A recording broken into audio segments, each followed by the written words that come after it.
Hey guys, our old friend Stan Gordon stops by to talk about cryptids and UFOs. See you in about 5 minutes.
Grab your popcorn and snacks. Find a comfy spot, take a seat or lie down, and let me transport you to a place of fantasy, ghost stories, ancient legends, odd creatures, alien encounters, and other magical topics. You may even decide to join the conversation. From faraway lands to your own backyard, with a small dash of pixie dust. Turn out the lights and open your minds. The journey is about to begin. Hey, everyone. Welcome to California Haunts Radio tonight. My name is Charlotte. I'm going to be your host for the next hour or so. Oh, we have a good show for you. I'm also the owner of the, let me turn this down a little bit here, the owner of the California Haunts Paranormal Investigation Team based out of Sacramento. We are 45 strong up and down the state of California, which means no matter where you're at in California, let me get this adjusted, we can help you. Okay? It may take us a while to get to you. California is a big state, so, but we will get to you. We will get to you. And if you're watching from Facebook tonight, please be sure to hit that like. If you like what you see, please be sure to hit that like button and that follow button, whether you're watching from my page or you're watching from California Haunts Ghostly Events. We want to get our followers built up. So if you can help us out with that, that would be great. Also, if you do like what you see, you can share us with everybody. So if you do that, I appreciate that too. Okay, if you're watching from YouTube, which probably a lot of you will tonight, if you're watching from YouTube, there's that little ghost in the bottom right-hand corner. You click on him and he will pop up a subscribe button. And if you haven't done so already, please subscribe. We have more than 494 videos sitting over there, all different topics. I think there's something for everybody over there, okay? And please hit the like button as well. If you have a TikTok account, join us over on TikTok under California Haunts, all lowercase, or follow me over at Instagram at GhostyGal, which is all lowercase as well. Or you can find us on Twitter, Cal Haunts. We're everywhere. Everywhere you look, that's where we're at. We're even over on Twitch. So, yeah. Anyway, my guest tonight is an old friend. He was on, in fact, in February, way back in February, maybe, let's see, 22, 21. Stan Gordon. We're going to be talking about one of my favorite topics. Look at this. Okay. We're going to be talking about one of my favorite topics, cryptids, but it's combined with another topic, UFO and cryptids. So it should be interesting to see what he has to say because he actually has a book about Pennsylvania Bigfoot and UFO encounters. So I'll be calling him, and just an FYI, this is going to be a phone-in interview. So you won't have to look at my face. Of course, I got my graphics, but you can relax and do whatever you're doing and just listen to the interview you want. But if you interact in the chat room, I will be very happy to interact in the chat room with you. Okay? All right. Without further ado, I'm going to give Stan a call, and we're going to get this show on the road. Welcome, everybody. I always said I need dialing music. And then people wonder why I have like 6-foot cords for my phone. 6-7-foot cords. This is why. Okay, let me flatten this so I don't get stuck with that when I slap it down over there. Okay, call, please. Get him on the phone.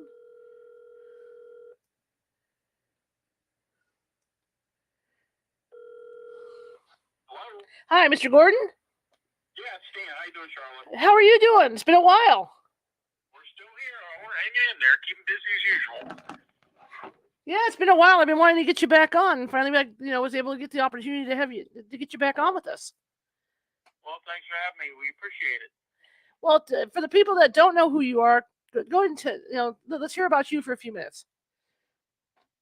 Well, I've been involved in investigating and researching UFO sightings, Bigfoot, other cryptids, other phenomena here in Pennsylvania for over 63 years now. I started this when I was 10 years old back in 1959. And believe it or not, I've never seen a UFO or Bigfoot myself.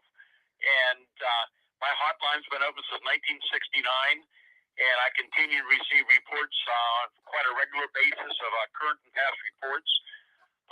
1970, I founded the first of 3 volunteer research groups to investigate incidents here in Pennsylvania, and they were around for many, many years. The first group was called the Westmoreland County UFO Study Group, and it was made up of a lot of mainly specialists, scientists, engineers, technicians, police officers, former military people who we all volunteered our time to go out in the field to investigate cases. And I've been doing it ever since, so it's very busy. I get reports every year. Last year was probably one of the most amazing years we ever had for incidents in Pennsylvania because of the detail, the quality of the reports coming in. So it's been very, very busy here in Pennsylvania. When you talk about UFOs and Bigfoot, what do you mean exactly? Well, we get lots of UFO sightings, or as the government's calling now, UAP reports. We get UFO sightings every year of objects that people see in the sky, and some quite often low to the ground that could not be easily explained. And then the Bigfoot sightings, I interviewed hundreds of witnesses who claimed to have seen Bigfoot for years and years. There's been a long history of Bigfoot sightings here in Pennsylvania, and they go on every year, and there were some very significant reports last year. Do you think that there's a relation between the UFO sightings and Bigfoot? Well, that's a long story, and yes, I think there is some correlation, and it's something I was not expecting to find. I started investigating Bigfoot sightings here in Pennsylvania back in the 1960s, and what I knew about Bigfoot over the years, I always thought that they were probably some type of unknown animal, some type of unknown primate that science had never been able to confirm. It was in the early 1970s that I began to investigate cases where some unusual details began to show up. And then in 1973, we had the biggest UFO wave ever documented, with hundreds of UFO sightings across Pennsylvania all year long. And then in the summer of 1973, we had the biggest Bigfoot outbreak ever documented that continued into 1974. And many of those Bigfoot sightings were daylight sightings. Some were very, very close range. Sometimes there were more than one creature seen together. In many, many instances, myself or my teams would be out on the scene within minutes, hours after they occurred. And so we were able to document a lot of these things. But as the reports were coming in from widespread areas, from many parts across the state, and especially around here in Southwest PA, some very, very strange things began to come to our attention. One of the first things was that we would get out to some of these locations. So we're talking all year round in different weather conditions, including in snow, and we would have these very unusual footprints that would continue for a distance and just suddenly abruptly stop when there should have been more tracks. That's the first thing that showed up. And then we began to get other reports of other really strange phenomena going on. And then we began to see a pattern. We'd have a UFO sighting in a particular area. Within minutes to hours, days later, we'd have a Bigfoot sighting, or vice versa. And then we had some amazing cases with UFOs and Bigfoot seen together at the same time and place. And that's when a lot of very unusual things began to show up. I started writing about those cases back in the 1970s. And now, over the years, all across the country, a lot of what I was talking about now is showing up. Many other researchers and many witnesses are reporting a lot of these similar phenomena, especially in the last few years. When you talk about the sightings where Bigfoot and UFOs have been seen, can you tell me some of those, please? Well, there was a number of cases. Just off the top of my head, I went into great detail about this in my book, Solid Invasion. I go into great detail about these cases, which there was a lot. But one of the cases was September 1973, north of Pittsburgh, where you had two witnesses out in the country waiting for a friend. And while they're standing there, they see this very tall, 7-8 foot tall, huge Bigfoot with white hair running across the road. And in one of its hands, it was carrying a small luminous ball of light. And it wasn't long after, as this thing continued walking to the woods, that an object came across the sky and projected a beam of light down into the woods where the creature ran into. So that was something that attracted our attention. In the weeks ahead, more and more reports came in from widespread areas. So you got to remember, 1973, we didn't have cell phones. Communication was different. You didn't have the internet, anything at all like it is today. It was just starting out. And so people didn't know about all these other cases coming in. And back in those days, of course, a lot of people, if they saw something unusual, they were frightened by something, they would call the police. And it was surprising, as I mentioned earlier, by 1973, my first research group was covering the whole state of Pennsylvania. And we were surprised that we were getting a lot of referrals from the news media, from law enforcement, and we were very, very busy just trying to keep up with all these reports. But it was an incident that happened October 25th, 1973, and this is a very detailed report. I'm going to tell you the basis of the report. Okay. It's way too long to get into. Sure. But it's an amazing story, one of the strangest cases ever documented. It was about 10:30 that night, and I received a call from a state trooper from the Uniontown State Police Barracks in Fayette County. And he had just came back from investigating this incident. And there were about 15 people in this farming community, this rural area, Southwest PA, who observed this large red sphere about as big as a barn, about 100 feet off the ground, hovering and then slowly beginning to descend. And anyhow, people were standing outside watching this object in the sky. It was the farmer's son that came out to visit his parents on their farm. That as he's driving down the farm road, he sees the object and he sees people outside looking at this thing. So he goes up to a neighbor's house to get at a better vantage point to get a better look. And as he's watching this thing, and he and two neighbor boys, they look like this thing is going to land on his dad's property. So they decide they want to go up and investigate and see what this is all about. So they go over to his dad's farm, and the older fella, he grabs a 30-06 and some ammunition. And as they're riding down the farm road, the dogs are just carrying on tremendously.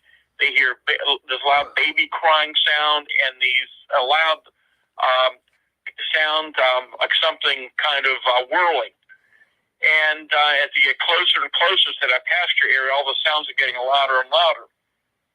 Anyhow, they make their way up the hill, and they get up to the top of the hill, and they're overlooking the pasture, and they're just amazed that about 250 feet away, this very large luminous object is now on the ground or right above it.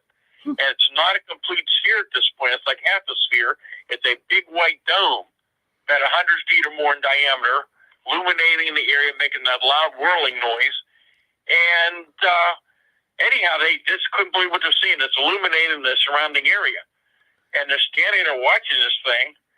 And not long after, their attention's drawn to a barbed wire fence about 75 feet away.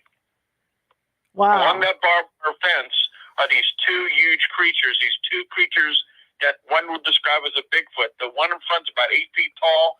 The one right behind is about 7 feet tall. They're walking slowly behind the other along the barbed wire fence in the direction of the three witnesses. The one boy is so frightened that he runs out of the field. But they describe these things that, again, they're covered with long, dark, matted hair. They have no neck. The eyes are about as big as a half dollar, and they're glowing luminous green. The arms are so long they're hanging below the knees, almost down to the ground. They're bipedal, and they're moving slowly one behind the other, making that whining, crying noise. So the young boy yells to the older fellow, shoot at him, shoot at him. He fires his first shot. Well, he didn't realize when he grabbed that ammo at the time, he had two tracer bullets. So you just get that luminous trajectory when you fire them. Mm-hmm. Anyhow, he fired over their head, and he just had that luminous trail. He fires the second shot, which was the second tracer. But what was so interesting was when he fired that second tracer, the largest of the two creatures reaches out as though to grab the tracer, makes a loud whining, crying noise, and at that moment, that huge luminous object in the field just vanishes and it's gone. It doesn't take off. It doesn't accelerate. It just disappears. Mm-hmm. So most of the luminosity is gone. The loud noise it's making, it's gone. The creatures turn around. They start walking back towards the woods. And at that point, the fellow is loaded his 30-06 with live ammo. He's firing into these creatures, and there's no effect on it whatsoever. He always told me until he passed away that he never forgot how that biggest creature kept staring at him as he's firing at it with live ammo, and there's no effect on it whatsoever. So these two fellows run back to their truck. They get back to the farmhouse. They take the family out of there, go to the neighbors, and they call the state police. The trooper arrived about 45 minutes later. They went up into the field in the patrol car looking for evidence, and when I interviewed the trooper, he said when he got on scene that the area where the object was on the ground was self-luminescent and glowing. He said it was about 100 or more feet in diameter, that he shined his flashlight beam into it. He could barely see it. He said he noticed the farm animals wouldn't go anywhere near it, and he said that he had a newspaper. He thought for sure he could read the newspaper from the light coming up the glowing area. They went back to the state police barracks, and I later told that both the trooper and the witness were taken to two separate rooms. They were separately interviewed, and then they called for me to send my team up. That's the short part of the story. More and more happened during the night. It's a long story. It is one of the most interesting cases we ever had. It was the case that convinced me that there was a lot more to Bigfoot than any of us ever imagined. And as time went on, as weeks went on, months went on, and now many years later, I've investigated multitudes of Bigfoot cases and UFO cases, and I've learned a lot more about the Bigfoot phenomena, and I've become aware that we're dealing with something that's much stranger than an unknown animal, which is why there's probably no bodies. And there was another significant case, which is the one that really sealed it for me, that indicated we're dealing with something that is not a normal flesh and blood animal. Now, here's my question. Since you've been investigating these things, what do you think they are? Well, I know I don't have the answers. I don't think anybody really knows for sure. These cases are showing up all around the country now, in many different places. Many other researchers have similar cases. They're not laughing like they used to 2 years ago. They're taking it much more open-minded because there's so many similar reports coming in. And all I can tell you is this: the data suggests that we're dealing with a phenomena that has a physical and a non-physical aspect to it. And for a lack of a better term, I'll call it interdimensional. Do you think, because the stories of the aliens doing tests on our DNA and stuff, do you think it's possible that these beings were created by the aliens to live here on Earth, but then it didn't work out because they couldn't control them or something, and then they just sent them back? Well, there's many theories out there, and we could speculate forever. We don't know. Right. And again, when I talked about the case I just told you, and I can tell you about some other cases as well. Cool. I am not suggesting that Bigfoot is a passenger or a crew member of a spaceship from another planet, because we don't know for sure what the unexplained UFO aspect of the mystery is. Right. I mean, I said years ago, I think it's maybe that we're dealing with more than one origin to the unknown category. Maybe a small number, maybe are extraterrestrial. But there is more and more indication that a lot of these various anomalies we're dealing with, again, have a physical and non-physical component to it. So, for example, in a lot of the UFO reports we're hearing, and I've known this, I've investigated thousands of cases now, even in recent years at daylight. Here in Pennsylvania, we have large, solid objects that appear, and even in beautiful, clear skies, that sometimes just begin to slowly fade away and vanish, and they're gone. In some cases, witnesses are reported seeing objects that physically change one form to another. Lots of very strange similarities, but also with many of the Bigfoot reports I've investigated. This is what's so amazing. And again, a lot of people don't hear about these reports. I mentioned to you about the footprints, the fact that in some cases they just abruptly end when there should be more tracks. That's being reported now all over the country. And the other thing is that there's a lot of variation in the reports a lot of people don't hear about. So sometimes people tell me they're riding down the road and suddenly these huge 7 to 8 foot tall hair-covered creatures suddenly appear out of nowhere. They see them from head to toe, and then they're gone. They come and they go. I have other reports of these objects where lots of times the bodies look physically solid. In some other cases, they look more misty or foggy looking. Sometimes part of the body looks solid, while other parts are out of focus or they're not clear. There's a lot more to this than we understand. And it's just amazing cases. But let me tell you then, if you're interested, about this one case I investigated back in 1974, which was the one that convinced me that there's something much more involved in these cases as well. Absolutely. Okay, so this was February 6, 1974.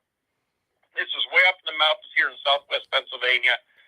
And here's a woman that lived deep in the mountains, lived in the mountains all her life, knew animals quite well, pretty much not afraid of anything. She was sitting in her little cabin home that night as normal, watching television. Everything was normal. She was sitting there when she heard this noise on her little front porch. She had some empty soda cans out there, pop cans out there. Something was moving those metal cans around. And she had told me that, I think it was 2 or 3 weeks before, she had a pack of wild dogs came through. And she thought, I bet those dogs are back. So she thought, you know what? I think I'll go load my 16-gauge double-barrel shotgun. I'll load one chamber, and I'll walk outside, and I'll shoot overhead, and I'll scare those dogs away, which is what she proceeded to do. She loaded her shotgun.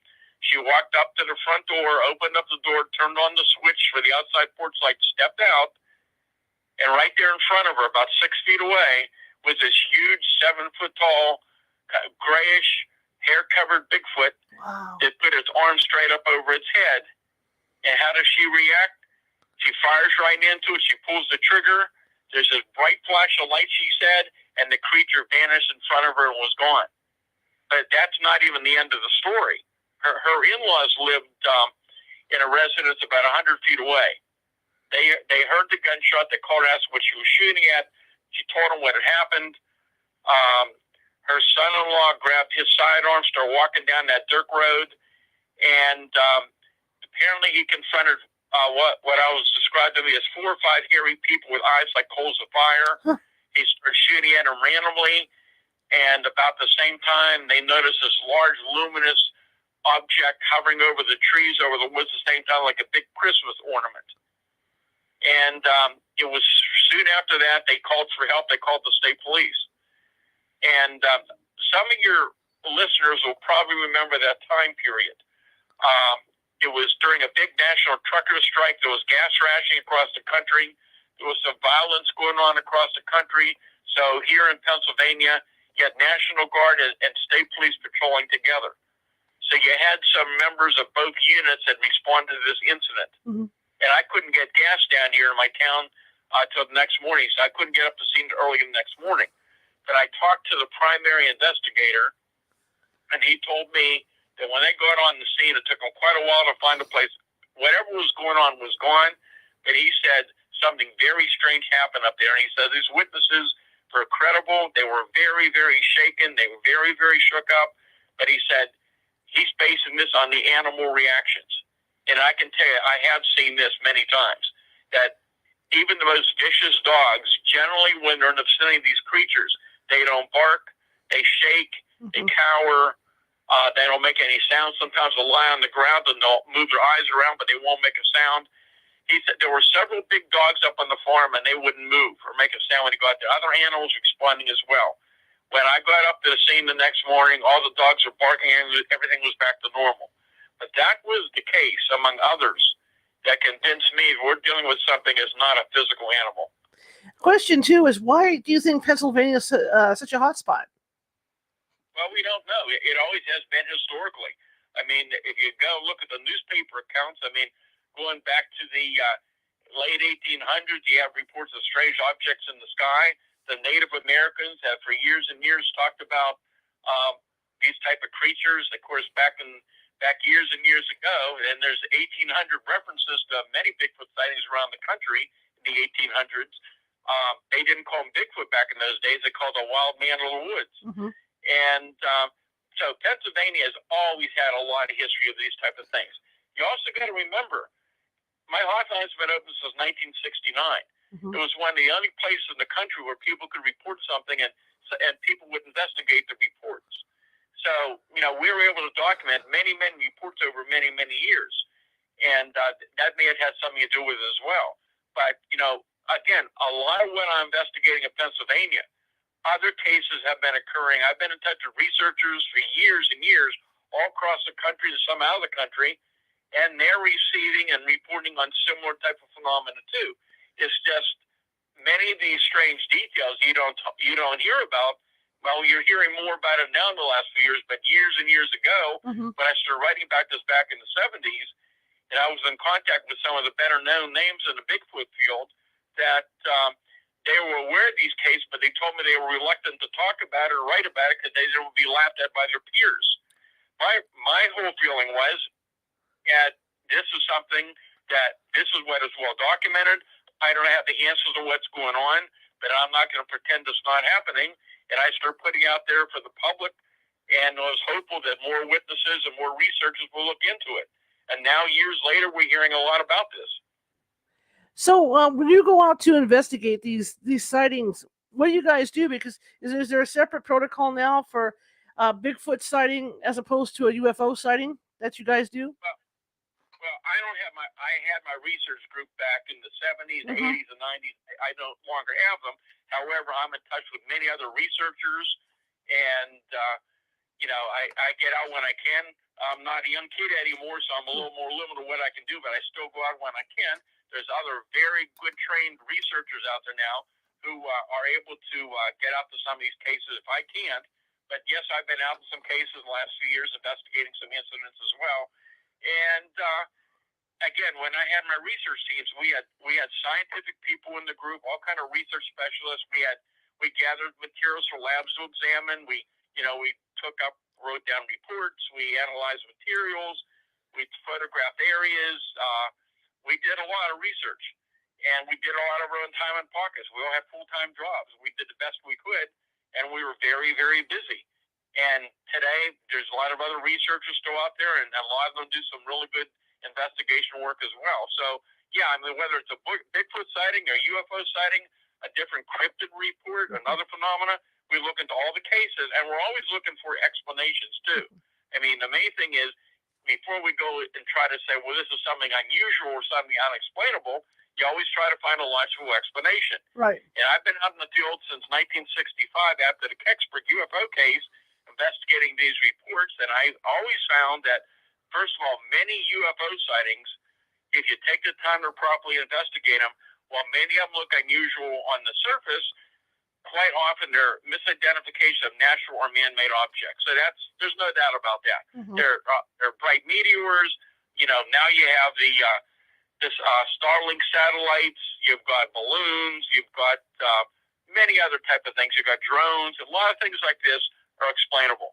But every year we're getting more and more reports of these objects you cannot easily explain away. And last year was a significant year for very detailed close-range UFO sightings. But even more interesting, and this is, I think, really important because a lot of people aren't aware of this, there was a very big surge of incidents, which I call mini UFO cases, that a lot of people apparently are not aware of. I've been looking into them since the 1960s. And over for years and years, I've written about them, I talked about them. They'd be increasing more and more. And again, it's not just in Pennsylvania. But the incidents we had last year, some of these cases were just amazing. So when I talk about these mini UFOs, these are not objects that you see high in the sky. These are objects that have been reported very low to the ground, in some cases on the ground, and in daylight. And we have incidents even last year when they came even in daylight within feet of people on the ground. And these objects are generally spherical, but not always. They're generally spherical light sources of various colors. Sizes range anywhere from a few inches, but generally about size of a golf ball or a baseball to about a foot or two in diameter. That's pretty common. And quite often just luminous sources of different colors. In some cases, people reported looking metallic, solid and metallic in appearance. I've had incidents over the years where they've followed moving vehicles. I've had reports of them entering people's homes and cars through open windows, even tapping on people's windows of homes. These are really, really amazing reports. And I can tell you about some of the really interesting UFO cases, which there were many, many last year, and some of these smaller mini UFO cases as well. Fantastic. It sounds like there's some kind of drone. Well, again, you got to go back to the 60s. And, right. When I first started looking into these cases, I was of the opinion that they were some type of probe that was setting back audio and visual data to someone or something, but we just didn't have enough data on it. But now we're finding a lot more involvement, a lot stranger reports. So here's one of the other patterns that's been going on. And again, I talked about this back in the 70s, but in more recent years, all across the country and in Pennsylvania, in wooded areas, for example, where you have a history of Bigfoot sightings, where researchers or witnesses have reported Bigfoot activity going on. There are more and more reports of these small spheres of light, balls of light, low to the ground, and in some cases, like happened last year, they came out of the woods and came within feet of some of the people in the field. Wow. And these are just incredible reports. So this is going on. There's a Bigfoot UFO connection to some of these small spheres of light as well, whatever they are. And it gets stranger and stranger. Yeah, I've heard of some of those actually. The guys that go up, the voices of Bigfoot and all that. Those guys that have gone up have even seen like a green hue around him as well. Could you repeat that? You kind of faded out on me. The guys that are doing the Sierra sounds and stuff have reported that they've seen a green hue around him in the woods as well. along with these orbs. Yeah, well, there's different various type of light phenomena that's been reported. Sometimes there's bright flashes of light, as well as the different small spheres of light. It's just a really, really amazing stuff. And here's what I've been finding over many, many investigations over the years. People can be at the right place at the right time, for example, and have a UFO sighting or have a Bigfoot walk out in front of their vehicle. But there are certain more specific geographical locations, certain properties. And there's some in Pennsylvania, and now they're appearing all across the country, from what I'm hearing from other researchers, where there's some cases where these locations have a long history of phenomena ongoing or taking place. So different paranormal activity, UFO sightings, the balls of like Bigfoot, other cryptids, strange footprints, strange screams and howls, other unusual physical anomalies are turning up. Yeah, this is going on more and more from what I've been hearing. Well, when you think about all these reports, like you say, it's not just happening in Pennsylvania; it's happening all over the U.S. Do you think this is something in advance of discovery for the aliens and everything, that they're actually going to come and meet with us at some point? Well, I think this is what we're talking about now. Okay. We're hearing about it more and more, but it's been going on for years and years and years. It's something that a lot of people didn't talk about. A lot of people were hesitant to report it, and I just think this is an ongoing phenomena. I can just tell you, with the cases that I saw with some of these small balls of light, in the cases last year were coming in from widespread areas. People were reporting some of the cases. In some cases, security cameras, game cameras were picking up some of these strange light phenomena. And it was a lot of different reports. And some of these cases are really, really intriguing. Just last year in October, for example, up in Fayette County, when my research associate, Jim Brown, investigated some incidents in October the 8th of last year. So this was 6 o'clock in the morning. This man awakened around 6 o'clock. It was cold. It was in the 40s outside up in this area. And he had his pajamas on, and I think this was slippers, and he decided to go out to get the early morning newspaper. And he remembered walking out towards the newspaper box about 50 feet away, and he remembered seeing this white glowing ball of light about 10 to 12 inches in diameter, and it was between him and the paper box. And then he remembered getting extremely tired all of a sudden, very, very sleepy, and his wife awakened at 7 o'clock looking for him, and she finds him outside on the porch of that cold weather in his pajamas, sound asleep in the chair. She says she had a heck of a time trying to wake him up. And all he remembered was that he told her about seeing this sphere, this small ball of light, making slow circular motions, and he got very tired, and that's all he could remember.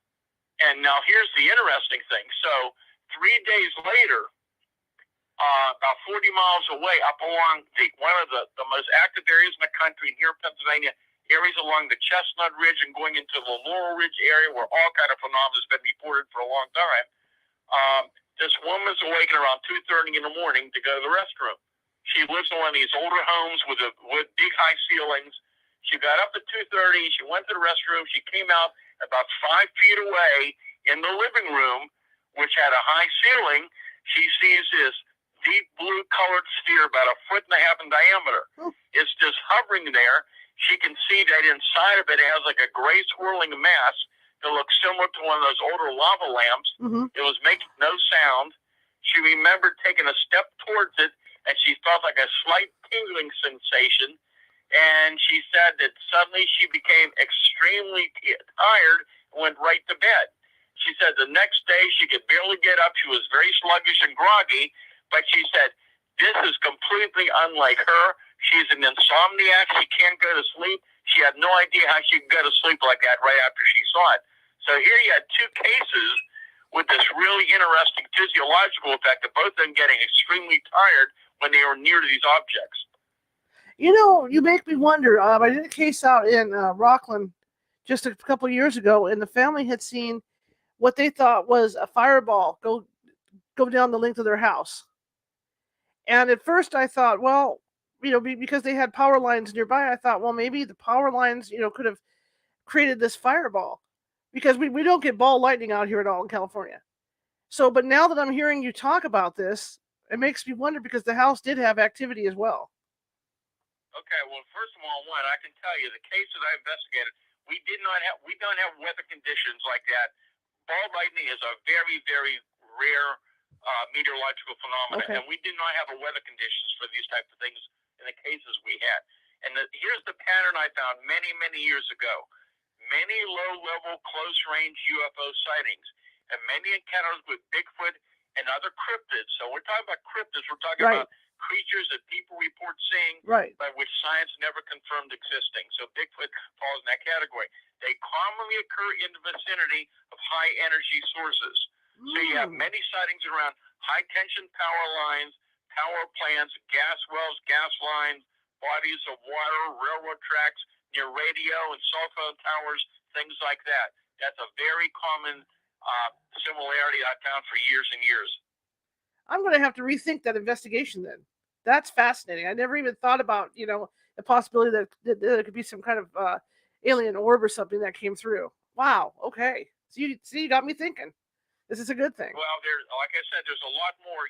My newest book's out. It's called Creepy Cryptids and Strange UFO Encounters in Pennsylvania, and it gets into a detail of a lot of the very strange similarities and patterns I've been finding, and some really bizarre cases of cryptids and creatures that people, I'm sure, have never heard of before. And it's just amazing what's going on. And people call here all the time, and they're from all walks of life. And so many of these people never believed these things could exist. Many hunters I've interviewed, outdoorsmen, police officers, people of all walks of life. And so many of these people, the experience is life-changing for them. Some of these fellows spend years and years out in the woods and never saw a thing, and they used to laugh at people telling about seeing these huge hairy creatures in the woods or other strange creatures. Used to laugh at them until they had their own experience. And I can tell you, over the past 7-8 years, I interviewed some hunters face-to-face, and these guys had tears coming out of their eyes. And they just could not believe that they saw and experienced what they did. And this is what's going on. And yet you've got so many credible people, and they're so reluctant to tell you what they saw. And it's strange enough to talk about seeing a huge 7-8 foot tall hairy creature that's not supposed to exist. But then when you have these other anomalies being reported, and let me just give you just an example of a few of the things. I talked to you about the tracks that just suddenly stop and are no longer there. That they suddenly end when there should be more tracks, even in snow. That's being reported all across the country. But for example, the electromagnetic effects, and this is really intriguing. A lot of people who've looked into the UFO phenomena, they know about the cases going back to at least 1950s of these large, solid-looking metallic objects that sometimes hovered near vehicles, hovered low to the ground. And in some cases, the motors reported their engine would begin to sputter, or their headlights begin to fade out or go out. And when the object departed, the power came back on. Well, a lot of people have never heard this, but there are incidents of the same thing when people have been close to a Bigfoot. So I've had incidents where Bigfoot has ran up near a car, and while the creature was nearby, power was lost in the car. When the creature moved away from the area, the power came back on. That's just an example. There's a lot more to this than any of us understand. That's absolutely incredible. Absolutely incredible. Can you tell us a little more about your new book? Well, the new book, again, it's called Creepy Cryptids and Strange UFO Encounters in Pennsylvania. And it's available on Amazon.com and BarnesandNoble.com. But it gets into all kinds of things from, of course, a lot of Bigfoot sightings. There's a lot of information about some of the anomalies that have been uncovered up on the Chestnut Ridge. Chestnut Ridge is a mountain range a little less than 100 miles long. It runs through Westmoreland, Indiana County, and southwest PA, extends down to a few miles outside of Morgantown, West Virginia. All along that ridge for years and years, there have been UFO sightings, Bigfoot sightings, cryptid encounters, paranormal phenomena, all kinds of mysteries going on every year, including many, many last year. And there's certain areas, especially Fayette County, very active with reports. Out in Westmoreland County, around the Dairy Township area, up and around the ridges for years, have been reports another very good daylight sighting last year, Mother's Day afternoon. A woman was walking dog when this huge, at least 8-foot tall Bigfoot came out of the woods within probably 30 feet of her. Never looked at her. The dog just stopped and wouldn't move, and was very frightened. And the thing just kept moving and walked into the woods. The woman saw it from head to toe, got a really good description of it. There was another sighting this past November, so just weeks ago, between Westmoreland, Indiana County side of the ridge. So these are all deep mountainous areas. This was just as the sun was coming up. These people live deep in the wooded area. Woman was coming out of a building on her property, caught something out of the corner of her eye. She looks, and coming out of the woods about 80 feet away is this. She said this thing was easily 9 foot tall, covered with gray hair, carrying a deer over her shoulder. Wow. She said she must have kind of startled it, because when it saw her, it let out a loud grunt, and they had eye-to-eye contact for a short time. It turned with the deer and ran off through the field into the woods and gone. But she gave me a very, very detailed description. That's just the example of some of the reports from last year. And it's just amazing what's going on. You know what? My other question about this is, too, are there other cryptids people are seeing besides Bigfoot? Oh, yeah. Well, you talked about what was in the book. So we have reports of all kind of Thunderbird reports, which we've called them for years, and we have these huge flying creatures that people have seen across Pennsylvania, again, around the country. But we've had reports here in Pennsylvania. We've all heard I'm sure you've all heard of the Mothman of West Virginia from back in 1966. Sure. Okay, well, so I'm in western Pennsylvania, so I'm probably about 4 hours away from the area where a lot of the Mothman activity was taking place. But I remembered back in that time period, I was hearing rumors that something similar to the Mothman was being seen in the Pittsburgh area, but I could never track it down until many, many years later. I found a witness who was involved in the incident, and I wrote about it in a previous book. But anyhow, in the years since then, I came across another fellow, and he was indirectly involved because he knew a witness who was involved in another incident in Allegheny County in the Pittsburgh area around the same time period. And he was a best friend of this fella who came to him right after it happened. This guy was apparently in shock when he came to this guy's house, and he revealed to him the whole story, what happened with him and his date in Allegheny County, and that whole story is in this new book, Creepy Cryptids. I have reports of strange creatures reported in the lakes and rivers of Pennsylvania. Black panthers, another really interesting topic, more of an out-of-place animal. So we're not talking now of mountain lions or your tawny cougars that people have been reporting for years in Pennsylvania. We're talking about an animal that people talk about seeing in the zoo. People were basically talking about a jaguar or leopard, not common in this part of the world. But here in Pennsylvania, they've been reporting them for years and years. And over the years, I began to see an interesting correlation with the Black Panther reports and, believe it or not, Bigfoot reports. And then I had a case that was very similar with a Black Panther, similar to the Bigfoot case that I had back in the 70s, where these things appear to be not a normal physical animal. If you want, I'll be glad to tell you that story. Absolutely. I'm so fascinated by all this. Go ahead. Let's see how my memory is tonight. February 1983. Going back a few years. This was going way again up in the mountains of Pennsylvania here. It's around 1 o'clock in the morning, and this fellow was just getting home, and his car's overheating. He pulls into his driveway, well-lit driveway, and he goes inside to get a can of antifreeze. So he comes back out, and he's putting antifreeze in the car. A couple of minutes later, he hears this loud growl behind him. So he turns around and looks, and there, a few feet away, I think it was about 20 feet away, here's this very large black house cat sitting there growling at him. Well, he didn't think much of it. He's out in the country, and there's cats out there. So he looked at this cat and went back and put more antifreeze in the car. A couple of minutes later, he hears this louder growl. So he turns around to look, and he's shocked because that big house cat has now physically grown twice its size. Wow. And he throws the jug of antifreeze at it, and it growls a tremendous growl at him, and it turns around and starts slowly walking out out the driveway and up outside where it's well lit. He runs into his house to grab his pistol, and he said when he came back out a few minutes later, he said he's looking outside and he's startled now because that big cat has now grown. He said it looked like an animal I saw in the zoo, like a big black panther.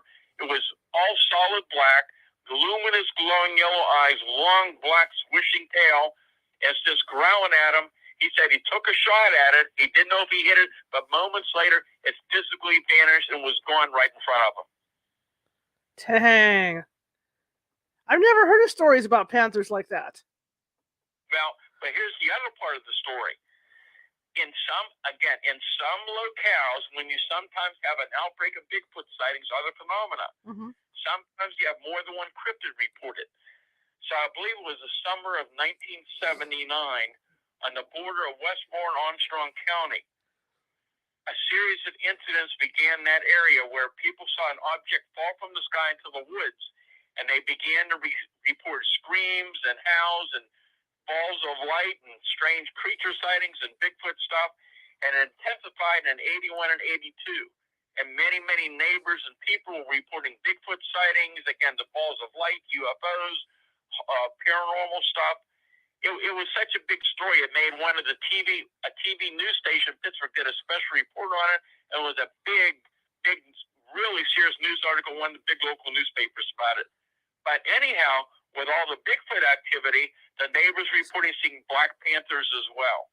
So sometimes these various and this is something, again, a lot of people don't hear about, sometimes Bigfoot will accompany another cryptid with it at the same time. I have people in the chat room that are asking about the Thunderbirds. They want to hear some details on that. Okay, well, there's a lot of cases. Thunderbirds are really intriguing, and there's, I put it on the category of Thunderbirds, but there's several different really separated categories. So most commonly, we're talking about a huge giant bird that kind of looks like more like in some cases, like a big oversized turkey vulture. So you're talking generally dark brown or black.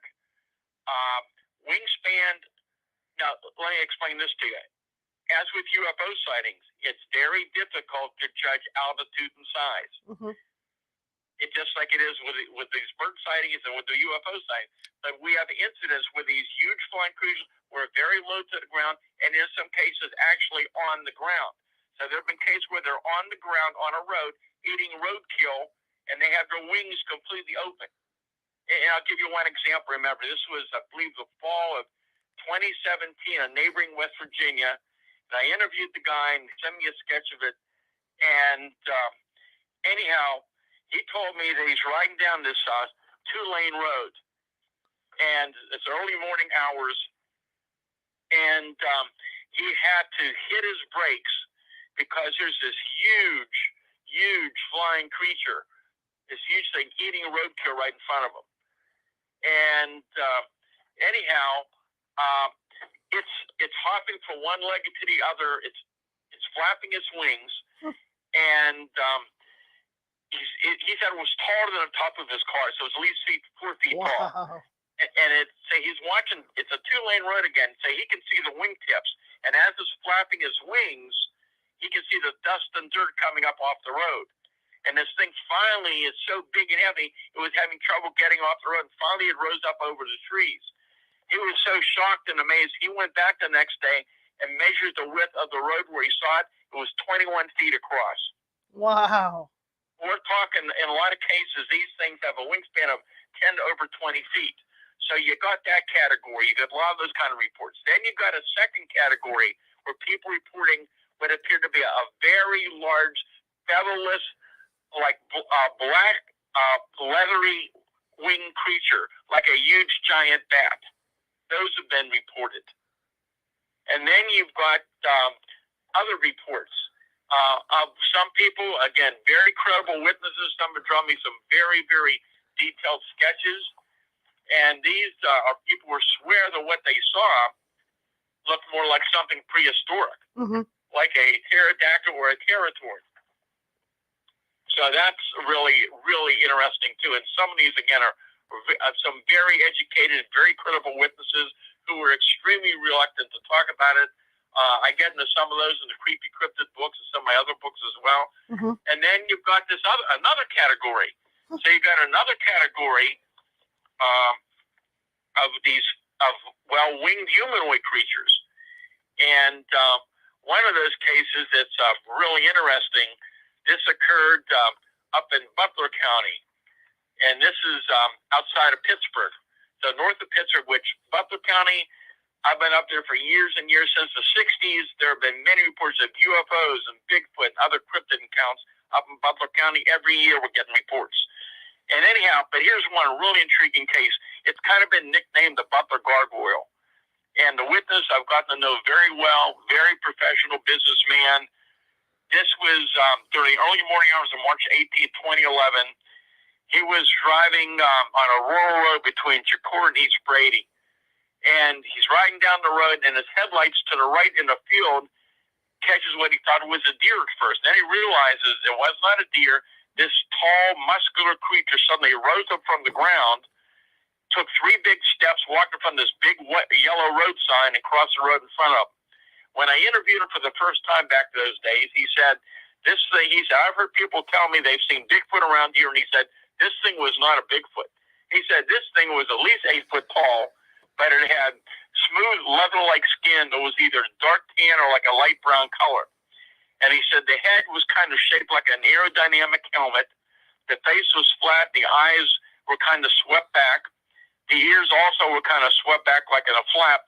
The arms were very muscular and a little longer than the human, but there were claws on the hands. He said the one trait that really stood out was the fact that it had extremely muscular legs. But he said the legs did not move like that of a human. They looked like they were bent backwards. But he said another feature really caught his attention was it looked like it had wings on its back, which were tucked into its body with the wingtips extending towards the side of the head. He noticed no smell or sound at the time. He got a really good look at this thing. It never looked at him. He only saw it from the side. But within days, other people around the area were reporting seeing the same creature to Dan Hagman up at the BROU research group up there in Butler County. Mm-hmm. And some of those cases, actually I mentioned in my other book, Astonishing Encounters. And, well, example, one was a group of people, 2 people in a car near the ice cream stand up near Reimersburg. And they said this thing was about 35 feet away from the creature when it happened. They said it was at least 9 foot tall, had dark brown skin, long arms and broad shoulders, had a pointed head, flat forehead, pointed ears, and what appeared to be wings on his back. The body was extremely muscular. There were 4 finger-like claws in each hand. The eyes were squinted but swept up at the corners. As the creature turned, the whole body would turn. Movement of the arms was not normal. The mouth had like a slit. The wings looked like see-through mesh and resembled wings on a bat. The claws were black as coal, and the witness said this thing was straight from hell. Wow. You know, I've heard reports of like ancient birds up in Alaska that people have seen. But to hear that they're so far, into the, I'm going to say inland, okay? Inland as far as Pennsylvania, that's wild. Absolutely wild.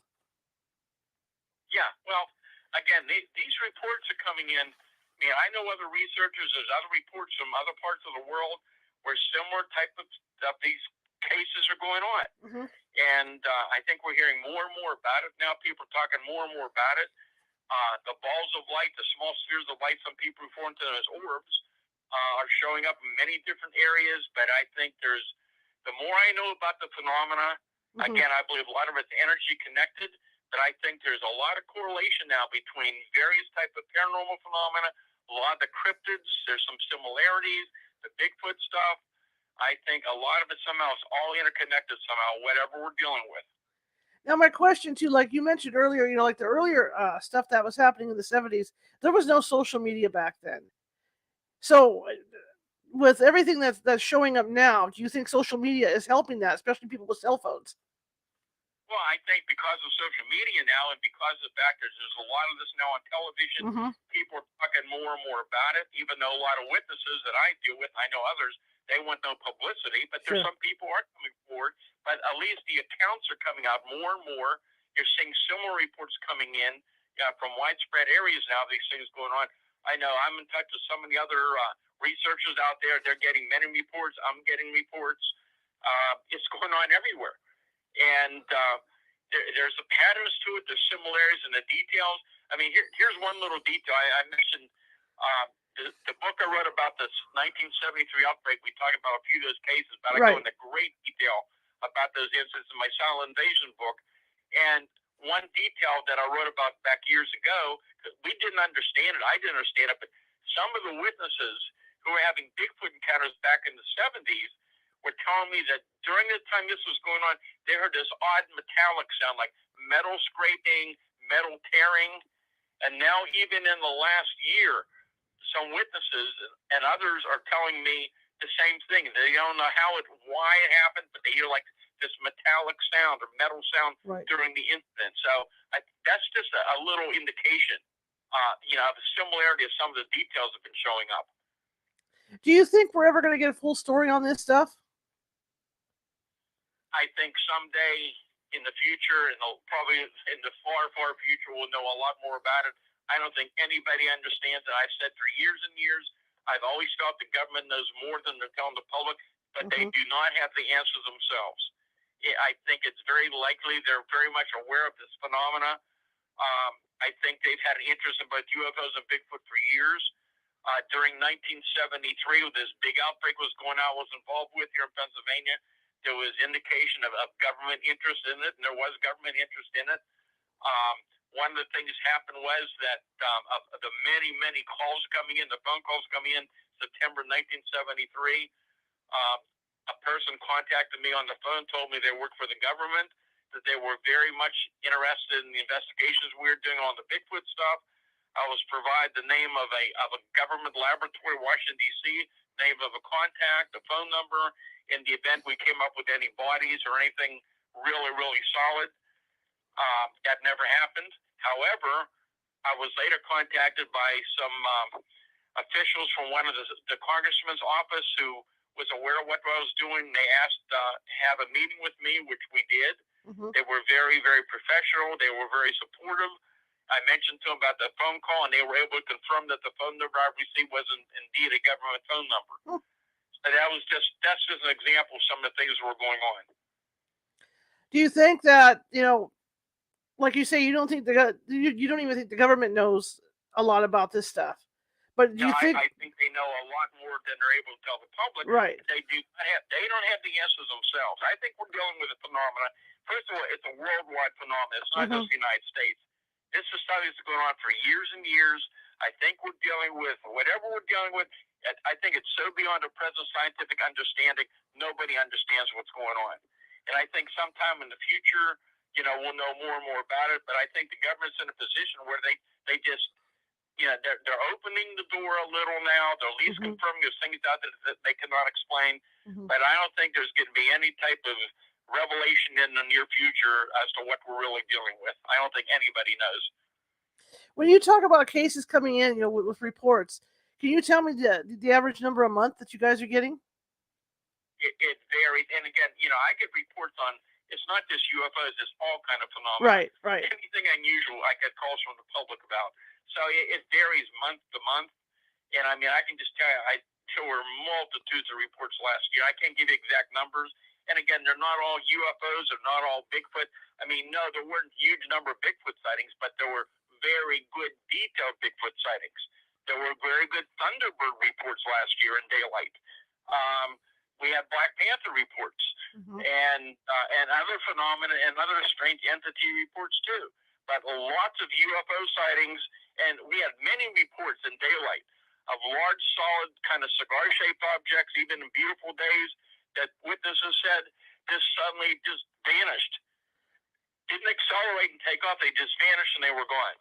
We had reports of large black triangular objects. We had one report in July last year of two fellows crossing the bridge near Elizabeth, PA. So this is outside of Pittsburgh, down along the Mon River, where there's for years and years all along the Mon Valley area, there have been reports of a lot of Bigfoot sightings, UFO sightings, oddities in the rivers, all kind of things like this going up. But July of last year, the fellows riding across the bridge, they saw this huge black triangular object hovering about 150, 200 feet over the water. It was hovering in place, but it was rotating as they watched. And they couldn't sit there long because they were on the bridge. They had to keep moving. And they said this thing was so wide, it was so big, that two of the points of the object extended and covered both sides of the river. Wow. You know, another question I had. This is all wow for me. These stories are incredible. Another question that I had: have there been any injuries reported over the years from being in contact with this stuff? You know, with the Bigfoot sightings, and again, of the hundreds of people I've interviewed over the years, and again, many Bigfoot sightings are in daylight. You know, you watch a lot of TV shows, and they kind of suggest you only see them at night. Right. There are many good Bigfoot sightings that happen in daylight. And I talked to so many of these witnesses, and they've said to me, you know, if these things wanted to hurt me with the huge stride, the gait they have, they could easily have outrun them. They could easily have hurt them. In some cases, they may have moved towards them a little bit, then moved off. It didn't go after them. It didn't go physically attack anybody. Now, in some cases over the years, we've heard reports that they've thrown some pretty good-sized branches or some pretty good-sized rocks, like small boulders, in the direction of people. But the people even said to me, they said it was so unusual how they almost seemed to be able to direct where this was going as though to scare them away from the area, but not to hurt them. And that's what I've seen. And UFO cases, extremely rare. I mean, over the years, extremely rare. We do at times hear some, you know, things like the physiological effect. And we heard with those little spheres of light a few months ago. But, I mean, I've heard other stories, but we cannot confirm them. But it's very, very rare. And it doesn't seem to be any type of overt type thing. It might just be indirectly from the energy source, from whatever it is, the phenomenon we're dealing with, which we're really not sure. Absolutely. The other thing I find fascinating now, too, is like up here, Northern California and parts of Oregon, that the Caltrans cameras that they have along the freeway have been picking up what appears to be Sasquatches. And yeah, and again, here in Pennsylvania, we do have game cam pictures and security cams of some of the UFO stuff, some of the strange light phenomena being reported. And over the years, we do have what might be some sections of hairy bodies of Bigfoot, but they're not capturing the whole thing. But it's a possibility because of it, but it's not enough to prove anything. But here's another stranger aspect. People say, how come there's so few photographs? Well, there's several different reasons. One, a lot of these encounters only last seconds. And whether it's a close UFO or a Bigfoot or some other creature, the witnesses most of the time are so in awe, they're so shocked, they can't believe what they saw. And so many of them said the last thing they ever thought about was grabbing their camera and taking a picture. But in a lot of cases, there wasn't enough time to do it. Right. Now, however, there are some other cases where people have attempted to take pictures of close UFOs and even a Bigfoot or other cryptid. And the camera malfunctions only then. The camera worked fine right before then, worked perfectly afterwards, but during the experience, the camera malfunctioned. And I can give you a couple good examples of those cases. Sure. If you would, before I let you go. Go ahead. This was several years ago up in the mountains near Donegal. It was a beautiful morning. This fellow is sitting by his window out in the country drinking coffee. His nice dog is lying on the carpet next to him. It's a beautiful morning. He's sitting there, and suddenly it got just completely black outside out of nowhere. Like this terrible storm just came out of nowhere, which was just so unusual. And the guy had his fully charged phone camera sitting right there. He grabs it. He yells to his dog to come with him, and the dog refused to come out. That dog goes with him everywhere. The dog would not go with him.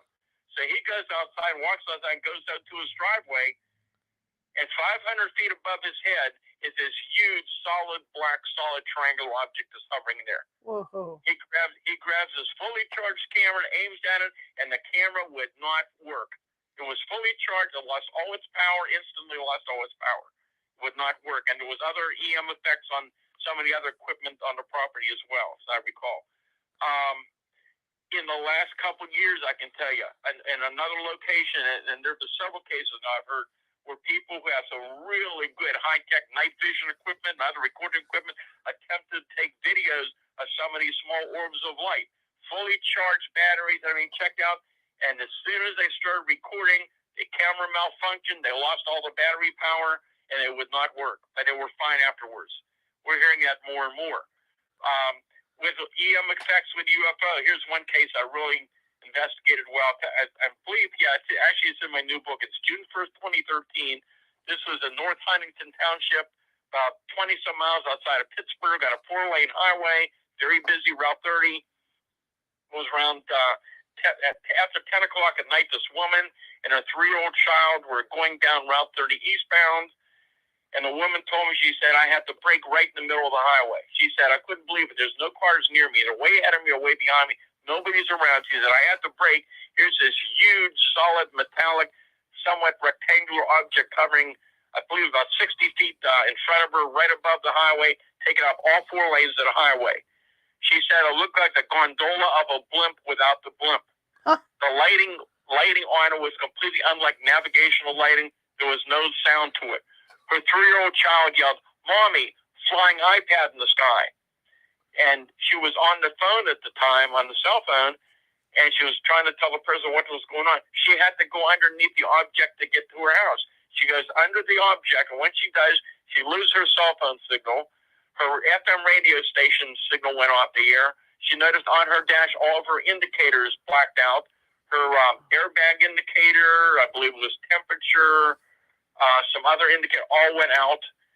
And she tried to take a picture with her fully charged phone, and it would not let her go into the photo mode. She got down about a half a mile away, and all the electronics came back on. Those are the kind of things that are going on that you really ever hear about. That is crazy.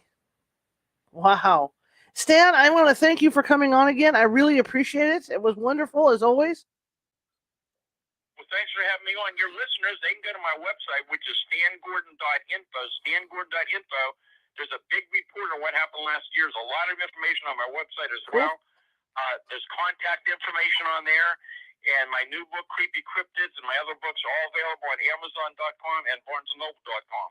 Sounds great. I'd love to have you on again sometime. All right? How's that sound? All right. Sounds good. Have a nice New Year out there in California. You too, Stan. Thank you so much. I appreciate it. Right. Good night. Good night. Okay, guys, we're back. Where am I? Where'd I go? There I am. Wow, there's some great Bigfoot stories in there with UFOs and stuff I never even heard of before. I don't know about you. So it's fascinating, and it makes you wonder about that stuff, doesn't it? It really makes you wonder. Tomorrow, we're going to be talking about some cool stuff, only the show's going to be at 5:30 p.m. Pacific because we're going to be an hour earlier. We're going to have Tom T. Moore on. What sounds terrible? Tom T. Moore on. Okay. And he's going to be talking about Atlantis in Lemuria. So we're going to be talking, ancient stuff. Thank you guys for coming tonight. I really appreciate it. I really do. And I appreciate each and every one of you. And hopefully, you keep coming back and tell your friends about the show. Tell them about the show. If you like the show, share it with 5 people. If you hated the show, share it with 5 of your enemies. We are equal opportunity here at California Haunts Radio. Again, if you're watching from Facebook and you haven't done so already, please feel free to like the show and say follow. Sorry, I'm tired today. It's been a long day, long day. I've been up since 6. Same thing with YouTube. If you're watching from YouTube, click on that little ghost in the bottom right-hand corner to subscribe to our channel if you haven't done so already, because we have a lot of videos over there of differing topics, and I think you'll find something that you like. I really do. And I'm not just saying that to get you over there. I'm saying that you're going to find that you like. Besides, you have to subscribe to YouTube because next week I'm going to be live at Disneyland. I'm going to go out live, and I'm going out live on YouTube. So if you guys who are on Facebook want to watch and go on the rides with me at Disneyland, you have to be a YouTube subscriber to the channel, okay, to do that. But I'm going to go out live. It should be interesting. I've been running tests on my cameras all week and everything. We're going to do this. Okay, that being said, tomorrow I'll be here at 5:30 p.m. Pacific for Tom T. Moore. And I apologize today. I was tired and, lots to do before I go on my trip. Just exhausted. Why is it you're exhausted before you go on vacation, then you're exhausted after you go on vacation? That's usually how it works, right? But anyway, Tom T. Moore will be with us, and we're going to be talking Atlantis and Lemuria. So I will see you guys tomorrow. I will give you Stan's information right now, and I will see you guys tomorrow at 5:30 p.m. Pacific. So here we go. Website, stangordon.info.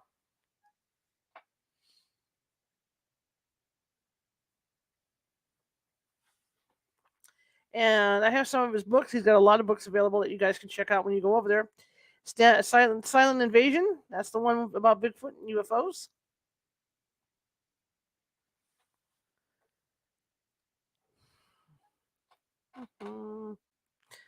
Allergies are bad too this week. Astonishing Encounters. My creaky chair.